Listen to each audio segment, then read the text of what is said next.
জান্নাতে যাওয়ার সংক্ষিপ্ত একটা রাস্তা আছে, আর সেই রাস্তা হলো আল্লাহর রাস্তায় রক্ত দিয়ে, আল্লাহর রাস্তায় জিহাদ করে, কাফেরদের মোকাবেলা করে, যুদ্ধের ময়দানে কুফর এবং শিরককে নির্মূল করার জন্য, আল্লাহর জমিনে আল্লাহর দ্বীন প্রতিষ্ঠা করার জন্য, আল্লাহর জমিনে আল্লাহর নবীর ইজ্জতের হেফাজত করার জন্য, কোরআন হেফাজত করার জন্য, দ্বীন হেফাজত করার জন্য কাফেরদের বিরুদ্ধে জিহাদ করে রক্ত দিয়ে যারা শহীদ হবে তারা সবটাকে জান্নাতে চলে যাবে। বলুন সুবহানাল্লাহ।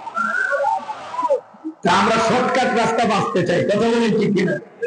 বাঙালি শর্টকাটে করতে চায়, আমরা মুসলমানরাও শর্টকাটে জান্নাতে যেতে চাই, কথা বলেন ঠিক কিনা?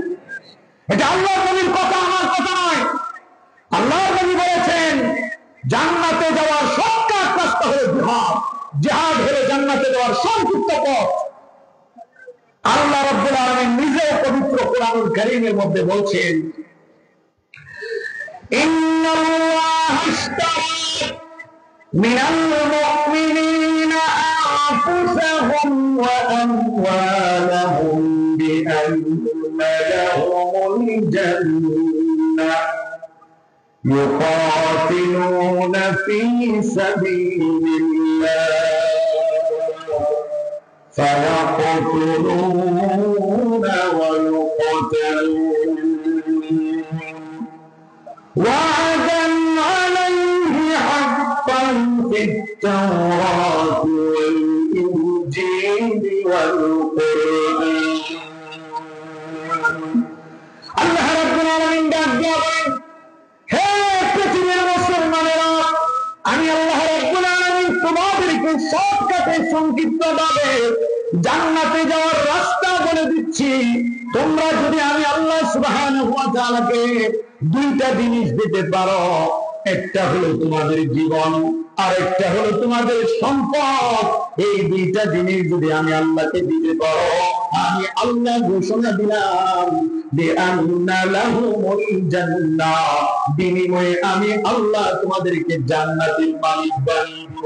সুবহানাল্লাহ। আল্লাহ রাব্বুল আলামিন বলেন এই কথা শুধু আমি কোরআনে বলে নয়, এই কথা আমি আল্লাহ তাআলা তাওরাতের মধ্যে বলেছি, এই কথা আমি আল্লাহ সুবহানাহু ওয়া তাআলা ইনজিলের মধ্যে বলেছি।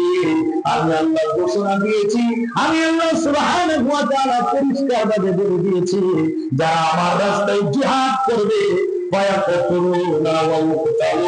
যারা কাফেরদের বিরুদ্ধে লড়াই করবে, প্রয়োজনে রক্ত দিবে, আবার প্রয়োজনে রক্ত নিবে, আমি আল্লাহ ঘোষণা দিলাম তারা জান্নাতের মেহমান হয়ে যাবে। জান্নাতে যাওয়ার শর্টকাট রাস্তা নবী বলছেন জিহাদ, আল্লাহ রাস্তায় শহীদ হওয়া।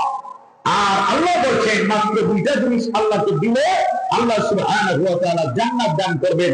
আজকে এই বিষয়ে আলোচনা করতে গেলে অনেক মানুষ বলে হুজুরটা জঙ্গি, হুজুরটা কট্টরপন্থী, জিহাদের আলোচনা করে।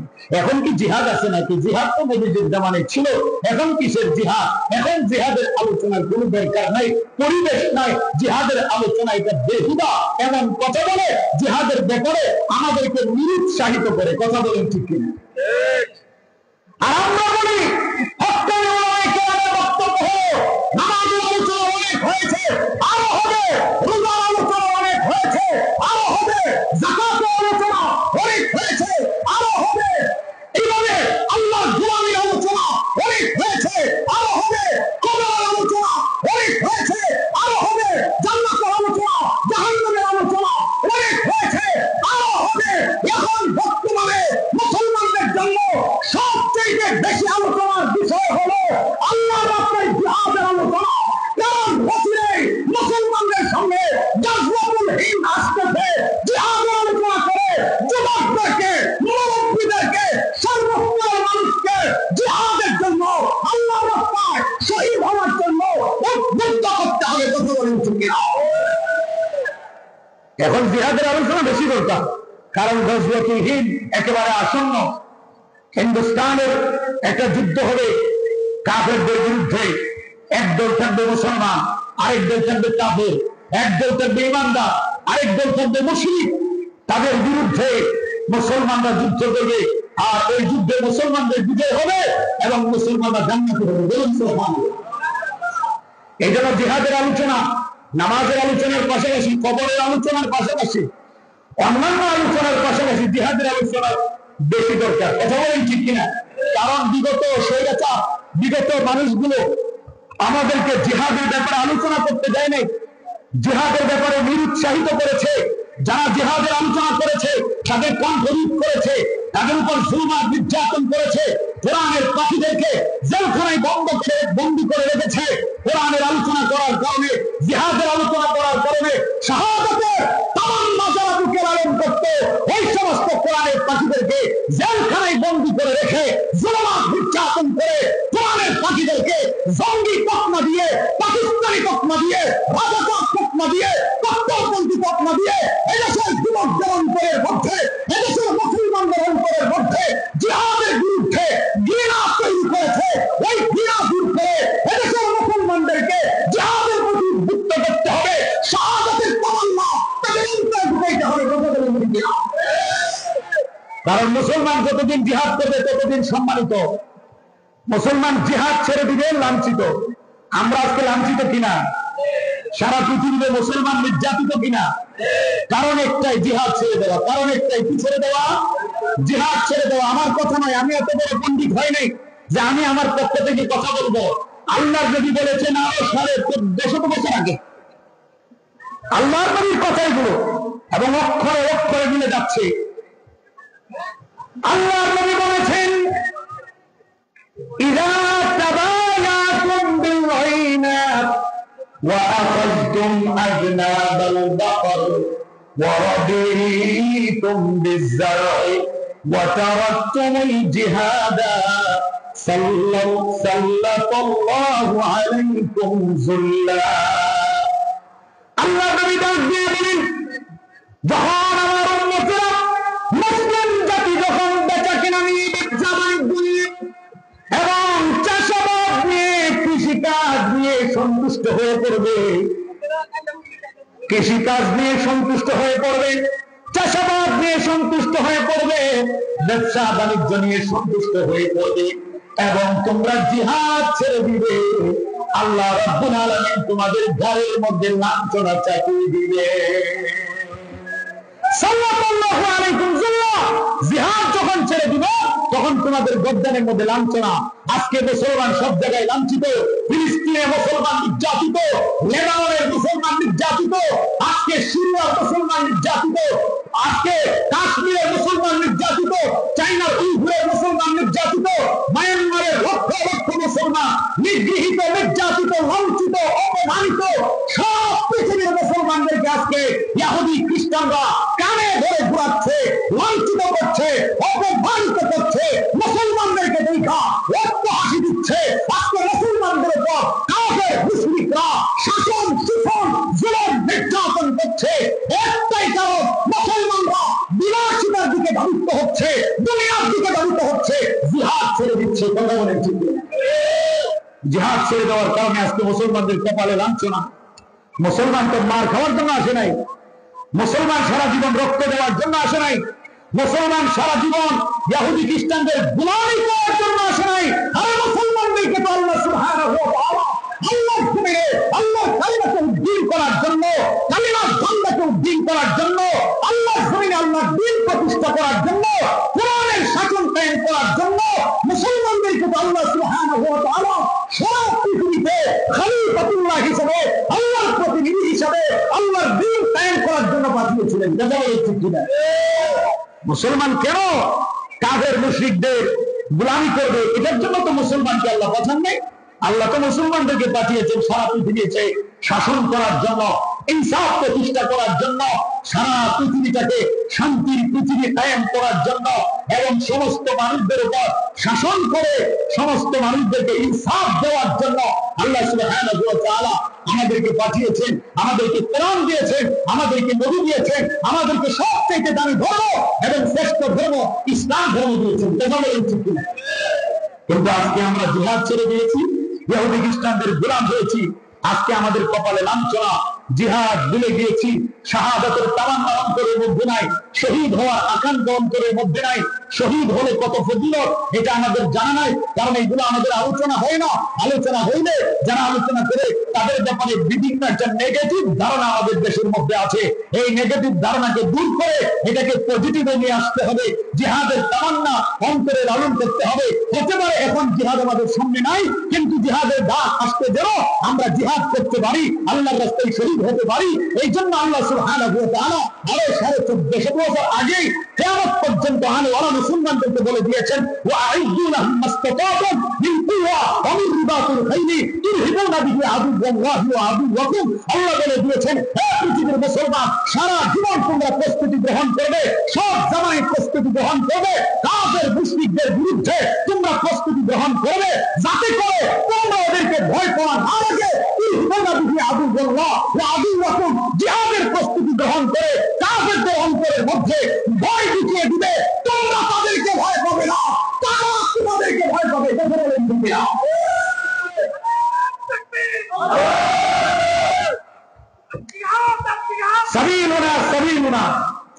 আমরা তাদেরকে ভয় পাবো কেন? তারা না আমরা ভয় পাবো। কে বলতেছেন?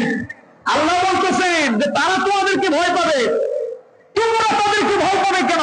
কিন্তু আজকে উল্টা হয়ে গেছে কিনা? আমরা তাদেরকে ভয় পাই জিহাদ ছেড়ে দেওয়ার কারণে। শাহাদাতের তামান্না আমাদের উপরে নাই, এবং জিহাদের প্রস্তুতি আমাদের মধ্যে নাই।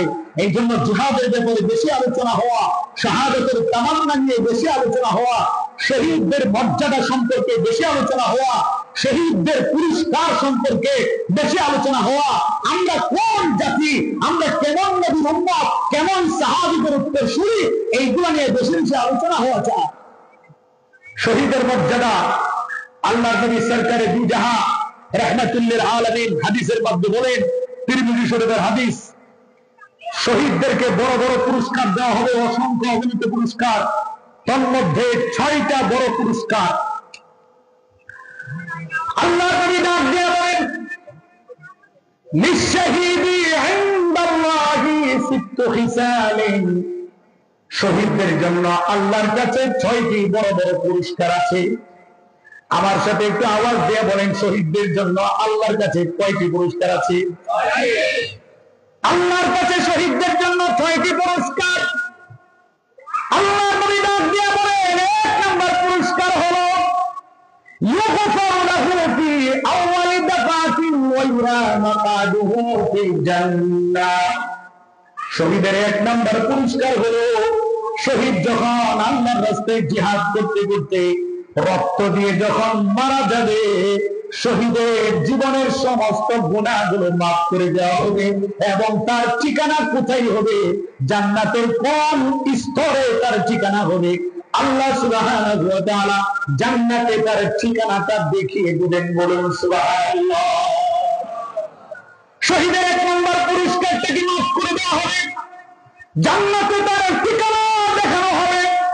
2 নম্বর পুরস্কার হলো ওয়াইজারু মিন আযাবিল কবর, শহীদের কবরের আযাব মাফ করে দেওয়া হবে। অন্যান্য মানুষের কবরের আযাব হবে, কারো কম হবে, কারো বেশি হবে, কিন্তু একটা শ্রেণী তাদের কবরে আযাব হবে না।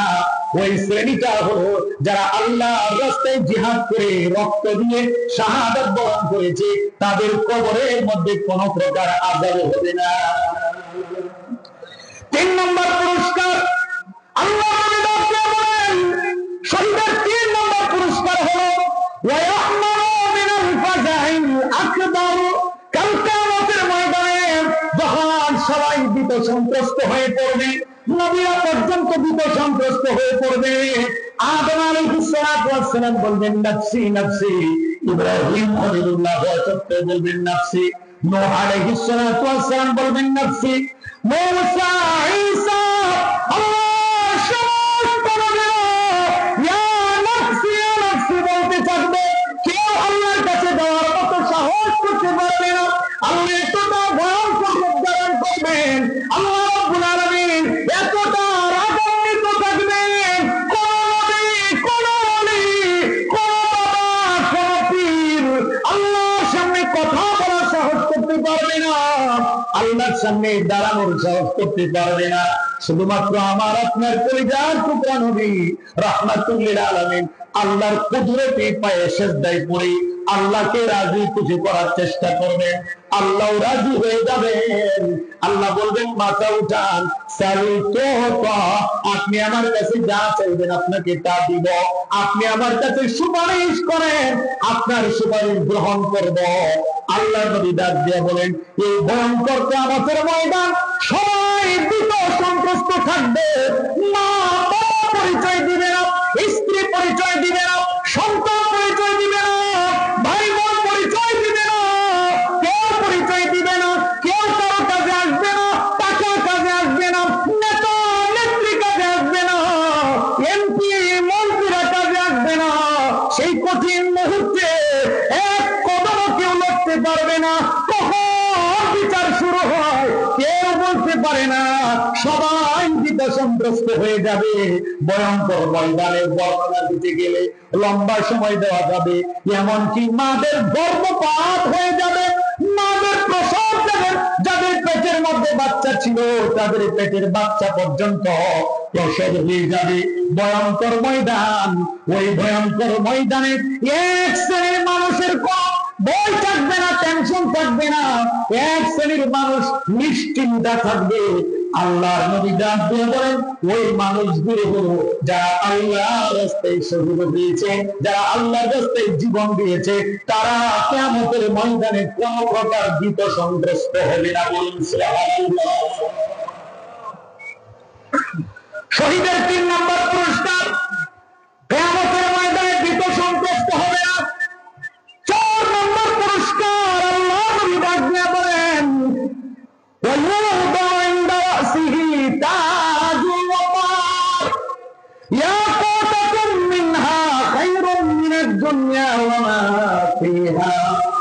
শহীদের মর্যাদা, শহীদের সম্মান বোঝানোর জন্য, শহীদের মর্যাদা রক্ষা করার জন্য শহীদের মাথার কাছে এমন একটা সম্মানের টুপি রাখা হবে, যে টুপির মধ্যে অনেকগুলো হীরা থাকবে, অনেকগুলো মণিমুক্তা থাকবে। আল্লাহ নবী ডাক দিয়ে বলেন, এক একটা মতি, এক একটা মণিমুক্তা এত দামি হবে, এত দামি হবে, খায়রুম মিনাদ দুনিয়া ওয়া মা ফিহা, দুনিয়া এবং দুনিয়ার মধ্যে যত দামি দামি সম্পদ আছে এই সব কিছুর চাইতে ওই শহীদের সম্মানের টুপির মধ্যে যে একটা হীরা থাকবে, ওই হীরাটা সব কিছুর চাইতে দামি হবে। এমন দামি হীরা শহীদকে পরায়া দেওয়া হবে। এটা হলো শহীদের 4 নম্বর পুরস্কার। শহীদের 5 নম্বর পুরস্কার, আল্লাহ নবী ডাক দিয়ে বলেন, ওয়াইযাওয়াজু ইসনাতাইনি ওয়া সাবঈনা যাওজাতান মিনাল হুর আইন। আল্লাহ নবী ডাক দিয়ে বলেন, শহীদকে 72 জন জান্নাতি রমণীর সাথে বিবাহ করিয়ে দেওয়া হবে। যে পুরস্কার অন্য কাউকে দেওয়া হবে না। যারা আল্লাহর রাস্তায় শহীদ হয়ে যাবে তাদেরকে জান্নাতি 72 জন হুরের সাথে বিবাহ করিয়ে দেওয়া হবে। শহীদের 6 নম্বর পুরস্কার, আল্লাহ নবী ডাক দিয়ে বলেন, ওয়াইশাত্তাউ লাহুম 70 মিন আকারিবিহি। তাকে বলা হবে, তুমি তোমার পরিবারের মধ্য থেকে 70 জন গুনাহগার যারা জাহান্নামী হয়ে গেছে, শুধু তুমি একলা জান্নাতে যাবে এমনটা হতে পারে না। হে শহীদ, তোমার পরিবার থেকে 70 জন গুনাহগারকে সুপারিশ করে জান্নাতে নিয়ে যেতে পারবে। বলুন সুবহানাল্লাহ। শহীদের পর 70 জন গুনাহগার পরিবারের বন্ধু বান্ধব আত্মীয় স্বজন নিকটাত্মীয় দূরবর্তী আত্মীয়দের মধ্যে থেকে 70 জন গুনাহগারদের ব্যাপারে সুপারিশের ক্ষমতা দেওয়া হবে। শহীদ সুপারিশ করে করে জাহান্নাম থেকে বের করে জাহান্নামীদেরকে জান্নাতে নিয়ে যাবে। বলুন সুবহানাল্লাহ। শহীদের মর্যাদা এত বেশি হবে, এত মর্যাদা হবে। আল্লাহ নবী বলেন, জান্নাতে যাওয়ার পরে সব নিয়ামত পাওয়া যাবে, কেউ জান্নাত থেকে বের হতে চাবে না, সমস্ত জান্নাতীরা খুশি। কিন্তু এক শ্রেণীর মানুষ বলবে, আমগরে আবার দুনিয়াতে যাইতে দেওয়া হোক। আয় আল্লাহ, আমাদেরকে আবার দুনিয়াতে যেতে দিন। আল্লাহ বলবেন, কেন তোমরা দুনিয়াতে যাবে, কারণটা কি? তখন শহীদরা বলবে, জান্নাতে এসে দেখলাম শহীদদের যেই শহীদদের যে মর্যাদা, আমরা আবার দুনিয়াতে যেতে চাই, আবার তোমার রাস্তায় জিহাদ করে শহীদ হতে চাই। আমরা শহীদদের মর্যাদা দেখে আবার শহীদ হতে মনে চাচ্ছি। এই জন্য আমাদেরকে আবার দুনিয়াতে পাঠাও, আবার আমরা জিহাদ করে আবার শহীদ হয়ে আরো মর্যাদার অধিকারী হতে চাই। জান্নাত থেকে কেউ বের হতে চাবে না, শুধু শহীদরা বের হতে চাবে। আর বলবে আল্লাহ, জান্নাতের মধ্যে শহীদদের যে মর্যাদা দেখলাম, সম্মান দেখলাম, তাহলে আবার শহীদ হয়ে যদি আসতে পারি তাহলে তো আরো সম্মান পাবো। এই জন্য আমরা দুনিয়াতে পাঠাও না, আবার শহীদ হয়ে আসি। কি মর্যাদা হলো শহীদদের, কল্পনা করলেই তো ভালো লাগে, মন চাই শহীদ হয়ে যায় আল্লাহ রাস্তায়। এগুলো জানতে হবে শহীদের মর্যাদা। আমরা কার উম্মত, কোন নবীর উম্মত জানতে হবে। এই নবীর স্পিরিট কি ছিল। আমাদের কঠোরপন্থী গালি দাও, আমাদের নবীর ইতিহাস পড়ো না। মুসলমান হয়ে আলেমদেরকে কঠোরপন্থী গালি দাও, নবীর উম্মত হয়ে আলেমরা শহীদদের কথা বললে, জিহাদের কথা বললে তোমরা কঠোরপন্থী বলে গালি দাও, জঙ্গি বলে গালি দাও। আরে আমরা কই নবীর উম্মত, তোমরা যে মুসলমানদেরকে কঠোরপন্থী বলে গালি দাও, সেই উম্মতের নবী হবে এমন নবী যিনি সব সময় তামান্না করতেন, আল্লাহর কাছে দোয়া করতেন, ওয়াল্লাহি নাফসি বিয়াদিহি লাযাবিতু আন্নী উক্তালা ফি সাবিলিল্লাহ সুম্মা উহইয়া সুম্মা উক্তাল সুম্মা উহইয়া সুম্মা উক্তাল। বুখারীর হাদিসের মধ্যে আসছে, আমার আপনার নবী আল্লাহর কসম খেয়ে বলতেছেন, আমি মুহাম্মদের মনে চাই আল্লাহর রাস্তায় রক্ত দিয়ে শাহাদাত বরণ করি, মৃত্যুবরণ করি, আবার আল্লাহ আমাকে জীবিত করো, আবার আমি আল্লাহর রাস্তায় রক্ত দিয়ে শহীদ হয়ে যাই, আবার আল্লাহ আমাকে জীবিত করো, আবার আমি রক্ত দিয়ে শহীদ হব, আবার আল্লাহ আমাকে জীবিত করবেন, আবার আমি শহীদ হব। আমি রাসূলুল্লাহর মনে চাই বারবার শহীদ হয়ে, বারবার জীবিত হয়ে আমার মর্যাদাকে আরো বৃদ্ধি করবো, শাহাদাতের মর্যাদা অর্জন করবো। আমরা তো সেই নবীর উম্মত, যে নবী সব সময় শাহাদাতের জন্য কি করতেন, তামান্না করতেন, তামান্না আশা করতেন। বুখারীর হাদিস, মন চাই বারবার শহীদ হই, বারবার শহীদ হই। তা আমরা সেই নবীর উম্মত হয়ে জিহাদকে যদি নেগেটিভ চোখে দেখি তাহলে ঈমান থাকবে না। কথা বলেন ঠিক কিনা? জিহাদ নামাজের মতোই পবিত্র একটা ফরজ বিধান, হজের মতো, রোজার মতো, যাকাতের মতো ফরজ একটা বিধান। কখনো ফরজে কিফায়া, কখনো ফরজে আইন। কিন্তু ফরজ বিধান যখন ফরজে আইন হয়ে যাবে তখন সবাইকে জিহাদ করতে হবে, সব পৃথিবীর সব মানুষকে জিহাদ করতে হবে। আর না হয় নামাজ ছেড়ে দিলে যে গুনাহ হবে, জিহাদ ছেড়ে দিলে সেই গুনাহ হবে। এই জন্য জিহাদের ব্যাপারে আমাদের জানতে হবে, বুঝতে হবে, জিহাদের তামান্না মনের মধ্যে লালন করতে হবে। আজকে আমরা জিহাদ ছেড়ে দেওয়ার কারণে আমাদের অবস্থা, আমাদের উপর লাঞ্ছনা, আমরা অপমানিত হচ্ছি। জিহাদের অসারতা বর্ণনা করছে সারা পৃথিবীর কাফেররা, জিহাদকে জঙ্গি তকমা দিচ্ছে। এই জন্য জিহাদ একটা ফরজ বিধান এবং পবিত্র একটা বিধান। জিহাদ আল্লাহ তাআলার এক ইবাদতের নাম। যারা এটাকে ব্যঙ্গ করবে, কোন মুসলমান যদি জিহাদকে নেগেটিভ চোখে দেখে, ব্যঙ্গ করে, তার ঈমান থাকবে না। কথা বলুন ঠিক কিনা? জিহাদ আমাদের সামনে একেবারে অবধারিত। উলামায়ে কেরাম বলছেন সব জায়গায় মুসলমানদেরকে সতর্ক করা জিহাদের ব্যাপারে, কারণ একেবারে জিহাদ আমাদের সামনে চলে আসতেছে। গাজওয়াতুল হিন্দ, এটা বেশি দিন দেরি নাই, যে কোনো সময় গাজওয়াতুল হিন্দের ডাক আসতে পারে। গাজওয়াতুল হিন্দ আমরা জানি এটা আরবি শব্দ, হিন্দুস্তানের যুদ্ধ। উলামায়ে কেরাম বলছেন নবী আলাইহিস সালাতু ওয়াস সালামের ভবিষ্যৎবাণী, হিন্দুস্তানের যুদ্ধ যে কোনো সময় লাগতে পারে। লাগলে সেখানে মুসলমান যারা হবে, যারা মুসলমানের পক্ষে জিহাদ করবে তারা জান্নাতি হবে, আর যারা কাফেরদের পক্ষে থাকবে তারা জাহান্নামী হবে।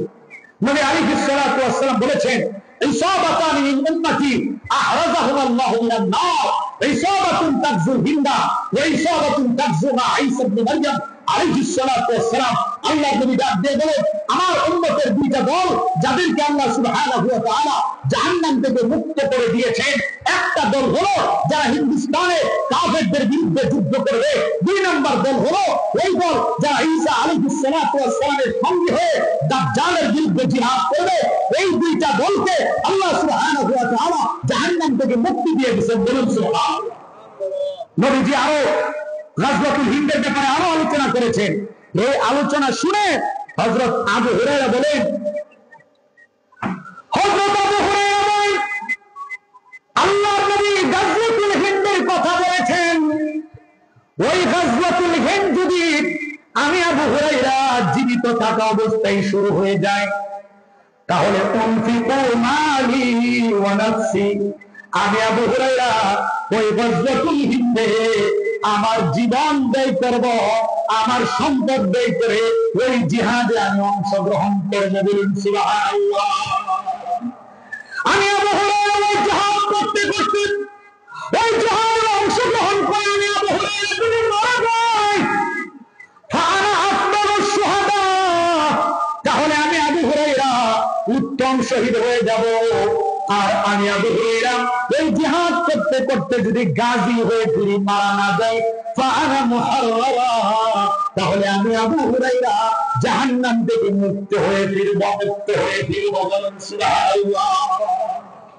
আবু হুরায়রা নবীজির কাছ থেকে যখন শুনছেন গাজওয়াতুল হিন্দ হবে, আশা ব্যক্ত করছে যে আমি আবু হুরায়রা যদি পাই তাহলে আমি যুদ্ধ করব, আর যুদ্ধ করে মারা গেলে উত্তম শহীদ হব।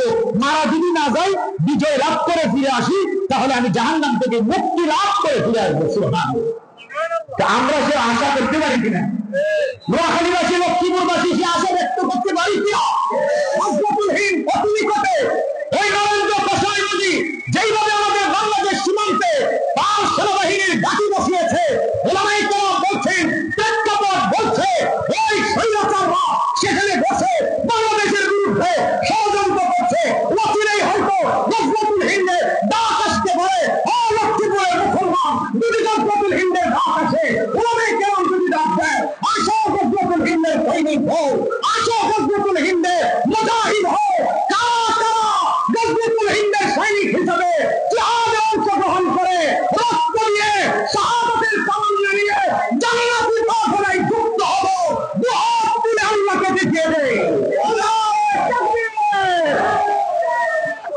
আল্লাহু আকবার, নারে তাকবীর, সাবিলুনা সাবিলুনা, আল জিহাদ আল জিহাদ, আল জিহাদ আল জিহাদ, সাবিলুনা সাবিলুনা। কারণ এই জিহাদ আসবে আসবে, যেহেতু নবীজি বলছেন। তখন যদি আমরা বলি না আমরা তো কিছু বুঝি না, পারি না, জিহাদ জানি না, তখন তো জান্নাতি কাফেলে আমরা যুক্ত হতে পারবো না। এজন্য এখন থেকে জিহাদের ধারণা রাখতে হবে, মন মানসিকতা রাখতে হবে, ইমানকে মজবুত করতে হবে। ইমান আমল মজবুত করে ওই জিহাদের অপেক্ষা করে শাহাদাতের তামান্না মনের মধ্যে লালন করতে হলে, যদি পাই আলহামদুলিল্লাহ, না পাইলে আলহামদুলিল্লাহ।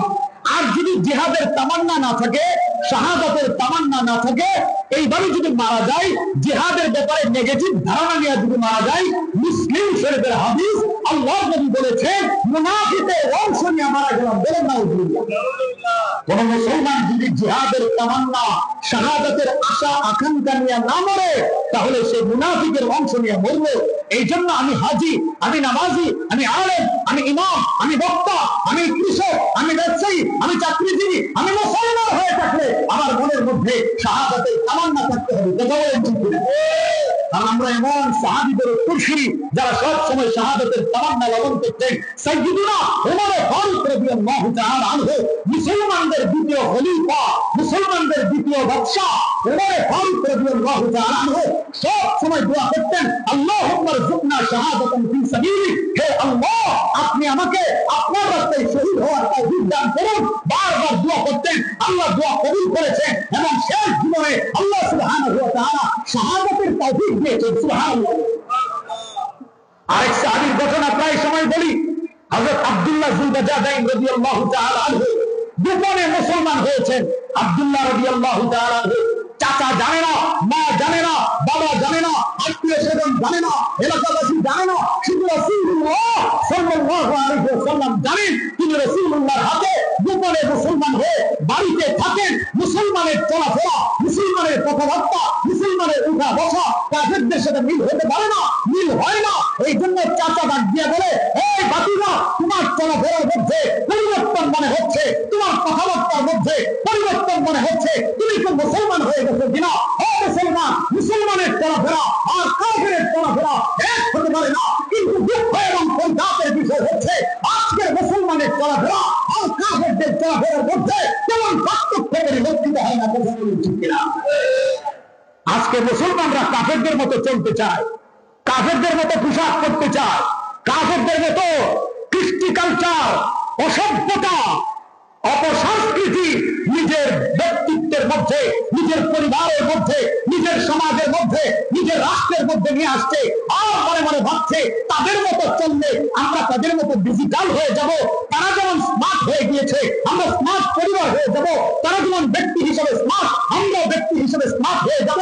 তারা যেভাবে ফ্রি মিক্সিং, এইভাবে তারা যেরকম ফ্রি চলে আমরা যদি এভাবে চলতে পারি, ফ্রি মাইন্ডে চলতে পারি, তাহলে তারা যেমন স্মার্ট পরিবার আমরা স্মার্ট পরিবার হয়ে যাব।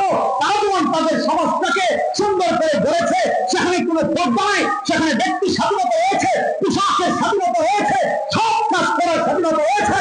আমরা যদি এমন ভাবে সমাজ গঠন করতে পারি আমাদের সমাজকে স্মার্ট সমাজ হবে। তারা যেমন তাদের রাষ্ট্রগুলিকে পৃথিবীর মতামত দ্বারা মানুষের রচিত আইন দ্বারা প্রতিষ্ঠা করেছে, অবাধে মেলামেশা বলা হচ্ছে। আমরা যদি আমাদের রাষ্ট্রটাকে এইভাবে গঠন করতে পারি তারা যেমন স্মার্ট হয়েছে আমরা স্মার্ট হতে পারবো।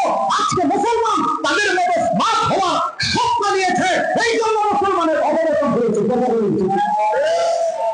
কিন্তু বাস্তবে মুসলমানের চলাফেরা, উঠা বসা, কথাবার্তা কাফেরদের সাথে মিল হতে পারে না। তাদের কৃষ্টি কালচার আর মুসলমানের কৃষ্টি কালচার এক হতে পারে না। আব্দুল্লাহ রাদিয়াল্লাহু তাআলা মুসলমান হওয়ার পরে কথাবার্তা পরিবর্তন, চলাফেরা পরিবর্তন, নমনীয়তা চলে আসছে, ভদ্রতা চলে আসছে, এক আল্লাহর গোলামি চলে আসছে, বহুত্ববাদ অন্তর থেকে চলে গেছে।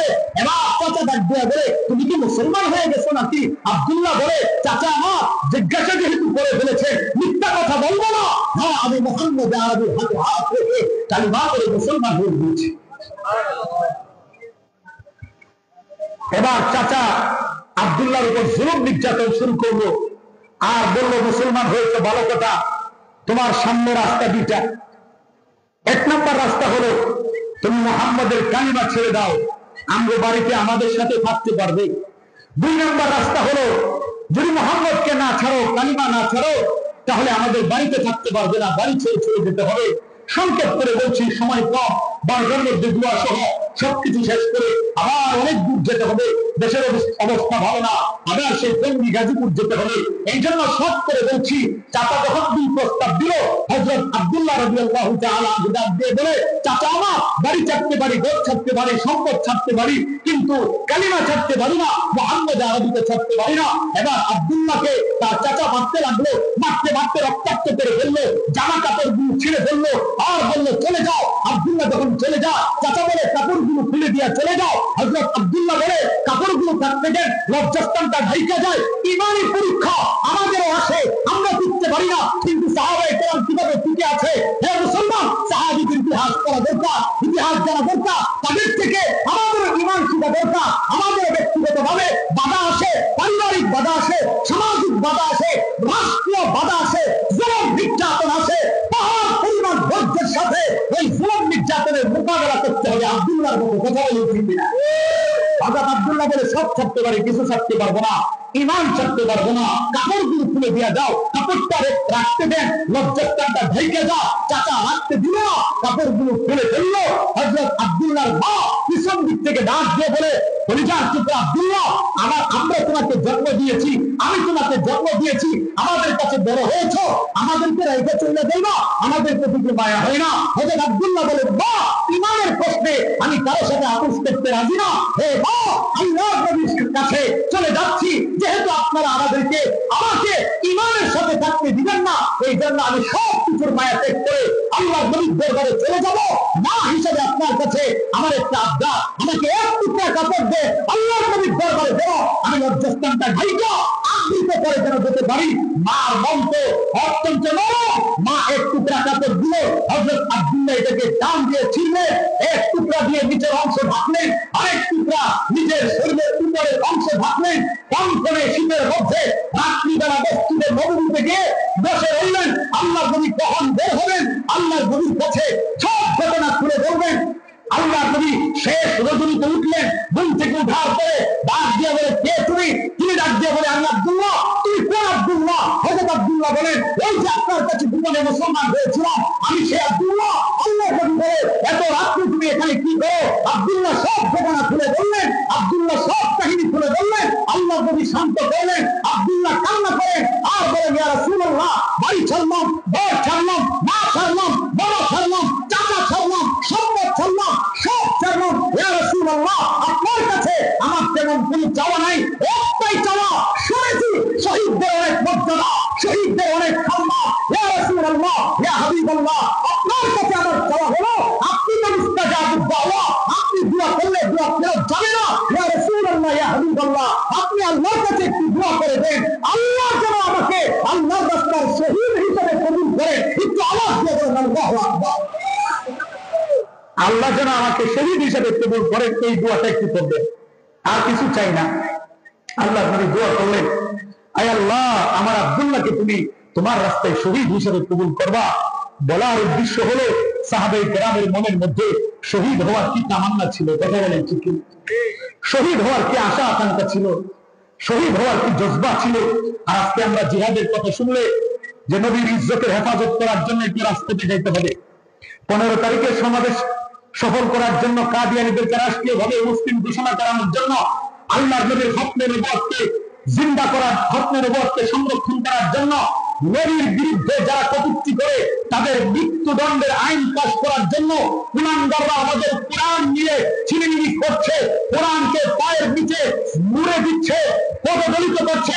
এদের বিরুদ্ধে রাজপথে নামতে হবে, শুধু কয়েকজন নামে, আর বাকিরা চিন্তা করে আরে দরকার কি এত কষ্ট করা, এই কাম হুজুররা করুক, আপনি এত ঠেকা পড়ছে না, আসে না নাই? চিন্তা করে যদি রাজপথে যায় পুলিশের গুলি খাইতে হয়, যদি জীবন চলে যায়, শাহাদাতের তামান্না নাই, জিহাদের তামান্না নাই, ভয় পা। আর সাহাবীরা বলে আপনি আমার জন্য দোয়া করবেন, আল্লাহ যেন আমাকে শহীদ হিসেবে কবুল করে। সাহাবীরা দুহাত তুলে মুনাজাত করেন আর বলেন, আল্লাহুম্মা রযুকনা শাহাদাতান ফি সাবিলিক, হে আল্লাহ, আমাকে আপনার রাস্তায় শহীদ হওয়ার তৌফিক দেন। আল্লাহ দোয়া করে দিলেন, আল্লাহ নবীর দোয়া কবুল হয়ে গেল। গজওয়ে তাবুকের জন্য ডাক চলে আসলো, তবুক যুদ্ধের ডাক চলে আসলো। সাহাবায়ে কেরাম তবুক যুদ্ধের জন্য চলে গেলেন, যুদ্ধ হলো না। যুদ্ধ থেকে ফিরতেছেন, হযরতে আব্দুল্লাহ অসুস্থ হয়ে যুদ্ধের ময়দান থেকে ফিরে আসার সময় মৃত্যুবরণ করলেন।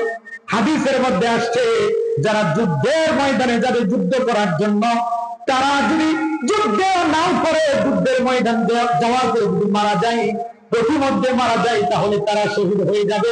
আল্লাহ নবী ডাক দিয়ে বলেন, আমার আব্দুল্লাহ তাবুকের যুদ্ধের জন্য বের হয়েছিল, যদিও কাফেরদের বিরুদ্ধে যুদ্ধ হয় নাই, রাস্তায় আব্দুল্লাহ অসুস্থ হয়ে মারা গেছে, আমার আব্দুল্লাহ আল্লাহর রাস্তায় শহীদ হয়ে গেছে। বলুন সুবহানাল্লাহ। সুতরাং আমার আব্দুল্লাহ শহীদের মর্যাদা অর্জন করেছে। আল্লাহ নবী বলেন, আমার আব্দুল্লাহকে কাফনের কাপড় পরাও, আমার আব্দুল্লাহর জানাজার নামাজের প্রস্তুতি নাও। আমি আল্লাহর নবী, আমি জনাবে মুস্তাফা মুহাম্মদুর রাসূলুল্লাহ নিজে আব্দুল্লাহর জানাজার নামাজের ইমামতি করব। আল্লাহর নবী জানাজার নামাজের ইমামতি করলেন। লাশ কবরে রাখা হবে, হযরত আব্দুল্লাহকে কবরে রাখা হবে। সাধারণত সাহাবায়ে কেরাম লাশটাকে কবরের মধ্যে নামান, আল্লাহর নবী কোনোদিন কবরে নামেন না। কিন্তু ওই দিন আল্লাহর নবী ডাক দিয়া বলেন, সাহাবীরা আমার একটু কবরে নামার সুযোগ করে দাও, আমি নিজে আব্দুল্লাহর লাশটাকে আমার হাত দ্বারা কবরে রাখতে চাই। আল্লাহর নবী কবরে রাখলেন, কবরে নামলেন নাই না। আল্লাহর নবী দুইটা হাত এভাবে উঁচু করে দিয়ে বললেন, সাহাবীরা আমার আব্দুল্লাহর লাশটা আমার কুলের মধ্যে তুলে দাও, আমি নবী নিজে আব্দুল্লাহর লাশটাকে আমার হাত দ্বারা কবরে রাখতে চাই। সাহাবায়ে কেরাম আব্দুল্লাহর লাশটাকে নবীজির কুলে তুলে দিলেন। আল্লাহর নবী আব্দুল্লাহর লাশটা কোলে নিয়ে আসমানের দিকে তাকায়া আল্লাহর নবী আল্লাহকে উদ্দেশ্য করে বলেন, আমি আব্দুল্লাহর প্রতি খুশি, আপনিও আমার আব্দুল্লাহর প্রতি রাজি হয়ে যাও। আমার আব্দুল্লাহ অনেক দামি মানুষ, অনেক কুরবানি করেছে দ্বীনের জন্য, ইসলামের জন্য অনেক ত্যাগ স্বীকার করেছে। আমি মুহাম্মদ আমার আব্দুল্লাহর প্রতি আমি রাজি আছি, আপনিও আমার আব্দুল্লাহর প্রতি রাজি হয়ে যান। আপনার আমানতে আমার আব্দুল্লাহকে রেখে যাচ্ছি, আমার আব্দুল্লাহকে আপনি দেখাশোনা করবেন, আমার আব্দুল্লাহকে আপনি হেফাজত করবেন, আমার আব্দুল্লাহর উপর আপনি দয়া করবেন। এই কথাগুলো বলে বলে আল্লাহ নবী আব্দুল্লাহর লাশটা কবরের মধ্যে রাখলেন। সাহাবায়ে কেরামের অবস্থা দেখে সাহাবায়ে কেরাম আফসোস করতে লাগলেন, আর বলতে লাগলেন, হায়রে এই লাশটা আব্দুল্লাহর কেন হলো? এই লাশটা যদি আব্দুল্লাহর না হয়ে আমাদের হতো, তাহলে আব্দুল্লাহ যে মর্যাদা অর্জন করেছেন, আল্লাহ যদি নিজ হাতে কুদরতি হাতে লাশটা রেখেছেন, আমরাও যদি আব্দুল্লাহ হতাম তাহলে আমরাও এই মর্যাদা অর্জন করতে পারতাম। আল্লাহর নবীর দোয়া আমরাও পেয়ে যেতাম। আল্লাহর নবী যার জন্য দোয়া করছেন আমি খুশি, আয় আল্লাহ আপনিও খুশি হয়ে যাবেন। এই লাশটা যদি আব্দুল্লাহ না হয়ে আমাদের হতো, তাহলে আমরাও এমন মর্যাদার অধিকারী হয়ে যেতাম। সাহাবায়ে কেরামের শাহাদাতের তামান্না কত বেশি ছিল। আরেকজন সাহাবী আব্দুল্লাহ বিন হুযাফা, আমরা অনেকেই এই সাহাবীর নামও শুনেছি, ঘটনাও পড়েছি, হয়তো মনে নাই। লম্বা ঘটনা, আমি শর্ট করে বলি। খ্রিস্টান রোম সম্রাট ধরে নিয়ে গেছে, অনেক নির্যাতন করছে, অনেক নির্যাতন করেছে। লম্বা ঘটনা। শেষ পর্যায়ে এসে যখন আব্দুল্লাহকে নরম করতে পারে না, মাথা নত করাইতে পারে না, মুসলমান খ্রিস্টানের সামনে মাথা নত করবে না, এটাই স্বাভাবিক। কথা বলে ঠিক কিনা? কোন মুসলমান কাফেরের সামনে মাথা নত করতে পারে না, হয়তো জীবন যাবে, রক্ত দিবে, টুকরা টুকরা হয়ে যাবে, তারপর কাফেরের সামনে কোন মুসলমান মাথা নত করতে পারে না।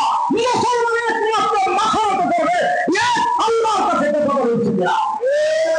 হযরত আব্দুল্লাহ মাথা নত করে না, বলে যত জুলুম নির্যাতন করা লাভ নাই, আমি খ্রিস্টান হব না। দুনিয়া এক পাশে রাখো, চাঁদ এক পাশে রাখো, সুন্দরী নারী এক পাশে রাখো, আমি আব্দুল্লাহ খ্রিস্টান হব না, কারণ আমরা নবী মুহাম্মদের সাহাবী। এবার রাগ করে রোম সম্রাট, খ্রিস্টান সম্রাট বলে বড় বড় পাতিলের মধ্যে আগুন জ্বালাও, আব্দুল্লাহ সহ তার সঙ্গী সাথীদেরকে জ্বালায় দেওয়া হবে। আব্দুল্লাহর মনের মধ্যে ভয় ঢুকানোর জন্য একজন মুসলমান সৈনিককে তেলের মধ্যে ছেড়ে দেওয়া হলো। মুহূর্তের মধ্যে গুনাহ হয়ে গেছে হযরত আব্দুল্লাহর মনের মধ্যে ভয় ঢুকানোর জন্য, কিন্তু আব্দুল্লাহ ভয় পান না। হযরত আব্দুল্লাহ বলেন, একজন কেন, একে একে সমস্ত মুসলমানদেরকে যদি তুমি তেলের মধ্যে গুনাহ করে ফেলে, আমরা মুসলমানরা তেলের মধ্যে গুনাহ হয়ে যেতে রাজি, কিন্তু তোমাদের সঙ্গে মাথা নত করতে রাজি না। আমাদের উলামায়ে দেওবন্দ যারা ইংরেজদেরকে এদেশ থেকে উৎখাত করেছেন 1866 সালের আগ পর্যন্ত, 1866 সালের আগ পর্যন্ত উলামায়ে দেওবন্দ যে কুরবানি করেছেন, যে ত্যাগ স্বীকার করেছেন, 1757 খ্রিস্টাব্দ থেকে নিয়ে হাজার হাজার উলামায়ে কেরাম ইংরেজদের বিরুদ্ধে যুদ্ধ করেছেন, শাহাদাত বরণ করেছেন, আগুন জ্বালানো হয়েছে, আর বলা হয়েছে হে আলেম, মাতৃভূমির পক্ষে কথা বললে আগুনের মধ্যে ফেলে দেওয়া হবে। উলামায়ে কেরাম বলেছিলেন আগুনে ঝাঁপ দিতে রাজি, তারপর গাদ্দারি করতে রাজি না। জেলখানায় উলামায়ে কেরামকে নেওয়া হয়েছে, আর বলা হয়েছে আগামীকালকে তোমাদেরকে ফাঁসির কাস্টে ঝুলানো হবে। উলামায়ে কেরাম বলেছিলেন হাসতে হাসতে ফাঁসির কাস্টে ঝুলতে রাজি, তারপরে তোমাদের মতো ইংরেজদের কাছে, ব্রিটিশদের কাছে, লাল কুকুরদের কাছে, জালেমদের কাছে, আল্লাহর দুশমনদের সঙ্গে মাথা নত করতে প্রস্তুত নাই। আল্লাহু আকবার। হযরত আব্দুল্লাহ বলে, জীবনেও না, সবাইকে শহীদ করে ফেলো, তারপরে মাথা নত করবো না। এবার আব্দুল্লাহকে ধরে পাতিলের কাছে নিয়ে যাচ্ছে, পাতিলের কাছে জ্বালিয়ে ফেলবে, তেলের মধ্যে ছেড়ে দিবে। হযরত আব্দুল্লাহর চোখ দিয়ে পানি পড়তেছে। আল্লাহু আকবার বলেন। আব্দুল্লাহর চোখ দিয়ে পানি পড়তেছে। খ্রিস্টান সম্রাট ডাক দিয়ে বলে, ও এবার বুঝি তেল চলে গেছে শরীরে, এবার নরম হয়েছে, এবার কাঁদতেছো। এই কান্নাটা আরেকটু আগে কানলেই তো হতো। এখন মৃত্যুকে ভয় পেয়ে কান্না করে লাভ নাই। এখন মৃত্যুকে কেন ভয় পাও? আব্দুল্লাহ বলেন, আরে গাধা, আমি তো মৃত্যুকে ভয় পেয়ে কান্না করছি না। আল্লাহু আকবার বলে। বাদশা বলে, তাহলে কেন কান্না করছো? আল্লাহ নবীর সাহাবী আব্দুল্লাহ বলেন, আমার কান্না করার কারণ হলো আমি আব্দুল্লাহর একটা মাত্র জীবন, আমি আব্দুল্লাহর একটা মাত্র আত্মা। তুমি যদি আমাকে শহীদ করে ফেলো, আমার আর জীবন থাকবে না আল্লাহর রাস্তায় শহীদ হওয়ার। আমি আব্দুল্লাহ যদি 100টা জীবন থাকতো, আমি আব্দুল্লাহ যদি 100টা প্রাণ থাকতো, আমি একে একে 100টা জীবন আল্লাহর রাস্তায় শহীদ করে আমি দামি হয়ে যেতে পারতাম। আমি আব্দুল্লাহর 100টা জীবন নাই, একটা মাত্র জীবন। এই জন্য আমি আফসোস করে কান্না করছি। আমি তো আর মৃত্যুর ভয়কে কান্না, মৃত্যুর ভয়ে কান্না করছি না। বলুন আল্লাহ। আমি তো তোমার আগুনে পুড়ে মারা যাবো, তেলে পুড়ে মারা যাবো, গুনাহ হয়ে মারা যাবো, এই জন্য কাঁদতেছি না। আমার কান্নার কারণ হলো আমার জীবন মাত্র একটা আফসোস। আমরা সেই সাহাবায়ে কেরামের উত্তরসূরি। কথা বলেন ঠিক? খুবাইব রাদিয়াল্লাহু তাআলা নাম শুনছেন না? খুবাইব রাদিয়াল্লাহু তাআলা, বুখারীর হাদিস, বুখারী। এই ঘটনাগুলো আমাদের জানা থাকা দরকার, বারবার শোনা দরকার, ঈমান মজবুত করা দরকার। কাফেরের সামনে মাথা নত করব না। খুবাইব রাদিয়াল্লাহু তাআলাকে শুলিতে চড়াবো, লম্বা ঘটনা বলার তো সময় নেই। খুবাইব রাদিয়াল্লাহু তাআলা আনহু শুলির সামনে যাওয়ার পরে কাফেররা বলে, মুহাম্মদকে তোমার জায়গায় শুলি দিয়ে দেই, তোমারে ছাইড়া দেই, কেমন হবে? আমরা অনেকে হলে বলতাম, হো ভাই আমারে বাঁচাই দেন, পরে এলা যারে মারার মারেন, আমি বাঁচতে চাই। মানে আমরা হইলে হয়তো বলতাম, এত ঈমান দুর্বল আমি হইলে হয়তো বলে ফেলতাম যে হ আমারে বাঁচাই দেন, আমারে ছাইড়া দেন, এরপরে যারা যা খুশি তারা তাকে তা করে।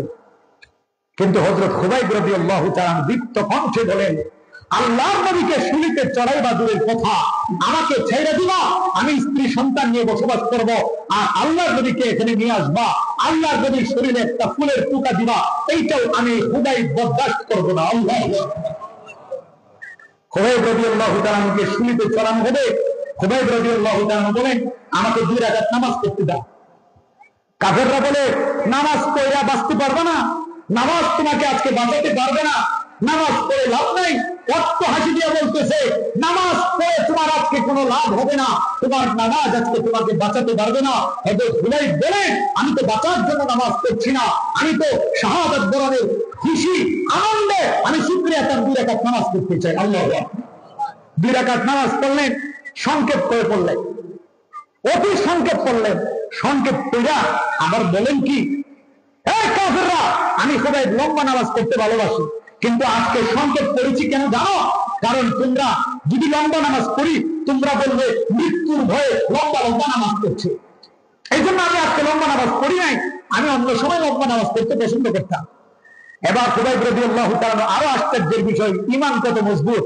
আমরা হলে জিহ্বার মধ্যে পানি থাকতো না, ভয়ে থরথর করে কাঁপতাম, আমরা হলে কান্না করতাম, বাঁচাও বাঁচাও বলে চিৎকার করতাম। কিন্তু খুবাইব রাদিয়াল্লাহু তাআলা চেহারার মধ্যে মুস্কি হাসি, কোনো টেনশন নাই, কবিতা আবৃত করতেছেন, কবিতা। আল্লাহু আকবার।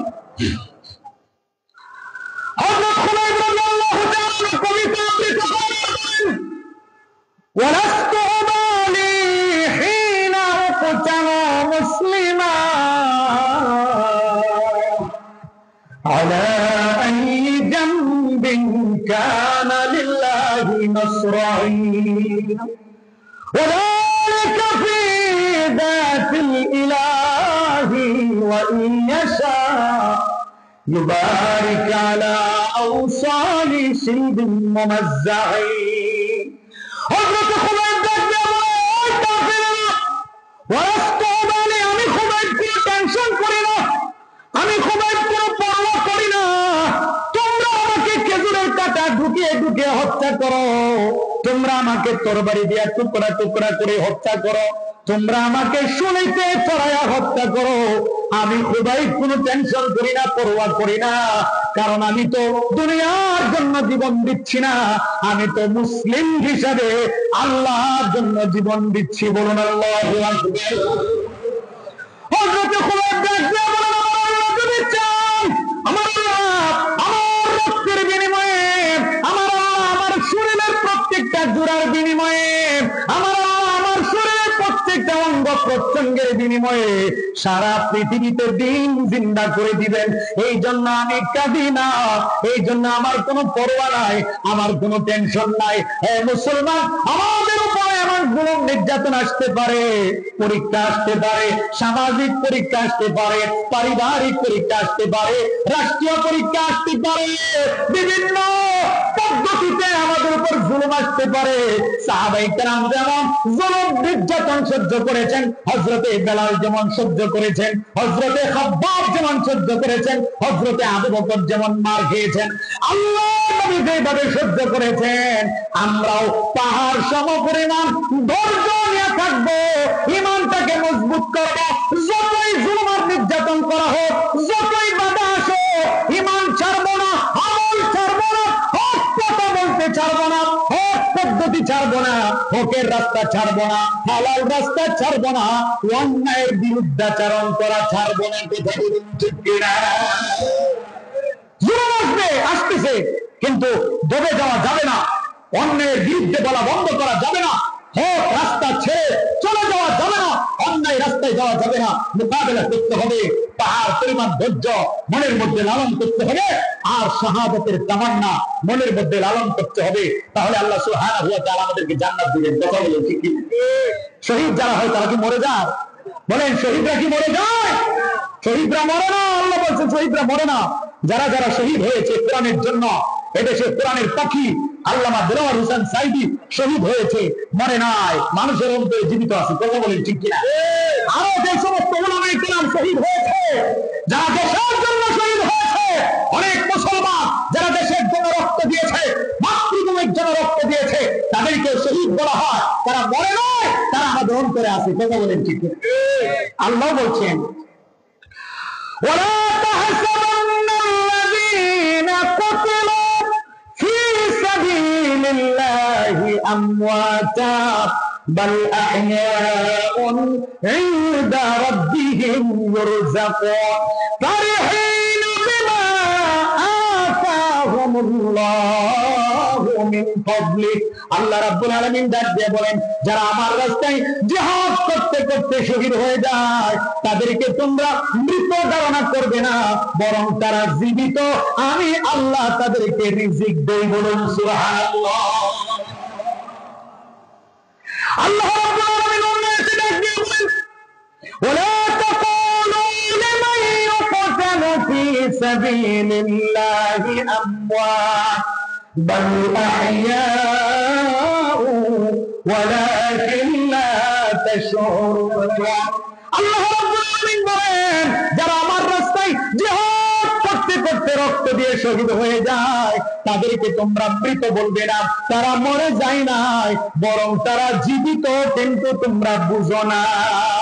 এরপর আল্লাহ রাব্বুল আলামিন বলেন, ওয়া নাবলুওয়ান্নাকুম বিশাইইন মিনাল খাউফি ওয়াল জু'i ওয়া নাকসিম মিনাল আমওয়ালি ওয়াল আনফুসি ওয়াত তামারাত ওয়া বাশশিরিস সাবিরিন আল্লাযীনা ইযা আসাবাতুহুম মুসিবা ক্বালু ইন্না লিল্লাহি ওয়া ইন্না ইলাইহি রাজিউন। আল্লাহ রাব্বুল আলামিন বলেন, হে পৃথিবীর মুসলমানেরা, তোমরা যদি মুসলমান দাবি করো, নিজেকে মুমিন দাবি করো, নিজেকে মুমিন হিসেবে পরিচয় দাও, তাহলে বিপদ আসবে, বালা মুসিবত আসবে, দুঃখ দুর্দশা আসবে, জুলুম নির্যাতন আসবে, গরিব হয়ে যেতে পারো, তোমার বিরুদ্ধে মানুষ চলে যেতে পারে, কাফেররা তোমার বিরুদ্ধে আক্রমণ করতে পারে, তোমাদের উপর চড়াও হতে পারে, অর্থনৈতিক ভাবে দুর্বল হতে পারো, তোমার ফসল নষ্ট হয়ে যেতে পারে, রোগ বালা মুসিবত আসতে পারে। তোমরা অধৈর্য হবে না, বরং ধৈর্য ধারণ করবে, কারণ যারা ধৈর্য ধারণ করে তাদের জন্য সুসংবাদ। আল্লাহ রাব্বুল আলামিন আয়াতের মধ্যে ডাক দিয়ে বলেন, তাদের জন্য জান্নাতের সুসংবাদ। বলুন সুবহানাল্লাহ। এই জন্য বিপদ আসবে, মুসিবত আসবে, ধৈর্য ধারণ করতে হবে, আর বাতিলের সামনে মাথা নত করা যাবে না। প্রয়োজনে শহীদ হয়ে যাব, কারণ শহীদ হলে শর্টকাট জান্নাত। শহীদ হলে কি শর্টকাট জান্নাত? ওই যে নবীজির আগে হাদিস, মনে রাখতে হবে, শহীদদের জন্য বিশাল মর্যাদা, জিহাদের মধ্যে জান্নাতের গ্রাম পাওয়া যায়। আল্লাহর নবী আরো বলেছেন, আল জান্নাতু তাহতা জিলালি সুয়ুফ। যে হাদিসটা আমি পড়েছিলাম শুরুতে, আল্লাহর নবী বলছেন জান্নাত হলো অস্ত্রের ছায়ার নিচে। বলেন সুবহানাল্লাহ। তরবারির ছায়ার নিচে জান্নাত, অর্থাৎ জিহাদের ময়দানে জান্নাত। জিহাদ করতে করতে শহীদ হয়ে গেলে তুমি জান্নাতি হয়ে যাবে। আল জিহাদ মাযুন ইলা ইয়াউমিল কিয়ামা। জিহাদ শুধু নবীর জামানায় ছিল এমন নয়, সাহাবীদের জামানায় ছিল এমন নয়, কিয়ামত পর্যন্ত জিহাদ। জিহাদ আর সন্ত্রাস এক নয়, জিহাদ আর জঙ্গি এক নয়, জিহাদ আর কঠোরপন্থী এক নয়, জিহাদ আর জুলুম এক নয়। জুলুমকে দূর করার জন্য, সন্ত্রাসকে দূর করার জন্য, সারা পৃথিবীতে ইনসাফ প্রতিষ্ঠা করার জন্য, শান্তি প্রতিষ্ঠা করার জন্য নবীজি যে জিহাদ পরিচালনা করেছেন, সাহাবায়ে কেরাম যে যুদ্ধ করেছেন, যুগে যুগে আকাবিররা মুসলমানরা যে যুদ্ধ পরিচালনা করেছে, সেই পবিত্র যুদ্ধের নাম হলো জিহাদ। কথা বলে ঠিক কিনা? আল্লাহ সুবহানাহু ওয়া তাআলা আমাদের প্রত্যেককে জিহাদের জন্য মানসিকভাবে, শারীরিকভাবে প্রস্তুত থাকার তৌফিক দান করুন। শাহাদাতের তামান্না মনের মধ্যে লালন করার তৌফিক দান করুন। শাহাদাতের তামান্না কখন আসবে? ঈমান যখন মজবুত হবে। ঈমান মজবুত তখন হবে যখন ওয়াজ মাহফিলে আসবো, বেশি বেশি নেক আমল করব। নেক আমলের মাধ্যমে আমাদের ঈমান মজবুত হবে। ঈমান মজবুত হলে জিহাদ করতে মনে চাইবে না। সবগুলো একটা সাথে আরেকটা লাগানো। এই জন্য আমরা বেশি বেশি নেক আমল করে ঈমানটাকে মজবুত করি, শাহাদাতের তামান্না লালন করি। আল্লাহ সুবহানাহু ওয়া তাআলা তৌফিক দান করুন। আজকের মাহফিলকে আল্লাহ কবুল করুন। যে মাদ্রাসার উদ্যোগে মাহফিল, এই মাদ্রাসাকে আল্লাহ তাআলা কবুল করুন। যারা আমরা শুনেছি, আয়োজন করেছি, কষ্ট করেছি, আল্লাহ তাআলা সব ভাইকে কবুল করুন। এলাকার পর্দার অঞ্চলের মা বোনদেরকে যেন আল্লাহ তাআলা কবুল করে। সকলে বলে আমিন। দোয়া অন্য কেউ করলে ভালো হয়। আচ্ছা, দোয়া শুরু করে। আল্লাহুম্মা সাল্লি আলা সাইয়্যিদিনা ওয়া মাওলানা মুহাম্মদ।